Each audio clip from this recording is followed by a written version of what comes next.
Everybody has interest. There will be people who like science, astronomy, geography, history.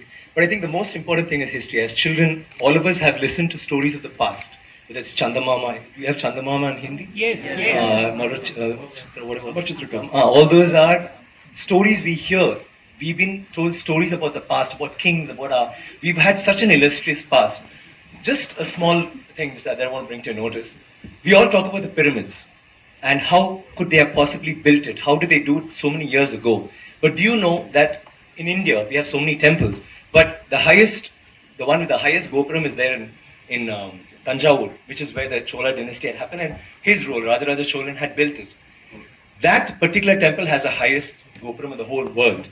The top stone alone, it's a single stone that weighs 80 tons. 80 tons, not 1 ton or 2 tons. And how did they do it? But do we know that? We all go to the pyramids, we go see the Leaning Tower of Pisa. Someone said something very nicely.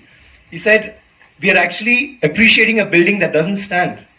It's falling over and wow, let's take a picture, let's take a selfie, and we're getting excited. But we have temples today that stand and they didn't use plaster. Do you know that for this particular stone, they had to use a ramp, which was 6 kilometers long, which was pulled by bulls, elephants, and people.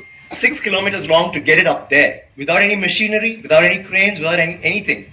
And they didn't have plaster. It's withstood 6 earthquakes. You know what happens when an earthquake comes? Without plaster. What they have done is they have an outer wall, then inside that they have a corridor of 6 feet, which is an open, just a corridor, and then they have another structure inside which goes all the way to the top, which is why they can withstand earthquakes, which is why they stood so long. So these are all things that we need to know about. This particular king has built 5,000 dams in his time, and he's made a water management ministry in that time. He's had elections for the village leaders. He's asked them to name cities after women. Why should it only be men? Why can't it be named after a queen? And they've had hospitals, free hospitals, and he actually brought loans. I mean, he used to give loans. He used to help people get dignity, not just throw money around. So this is something that's so illustrious. And this happened in the 9th century. I'm sorry I'm taking so much time. It happened in the 9th century when the rest of the world, you talk about superpowers today, the 9th century all this happened when we had the biggest maritime naval thing in the world. And it went all the way to Bali, all the way to Malaysia, and went till we sent emissaries to China. And you know what was the superpower doing then? America hadn't been discovered by Columbus till 500 years later.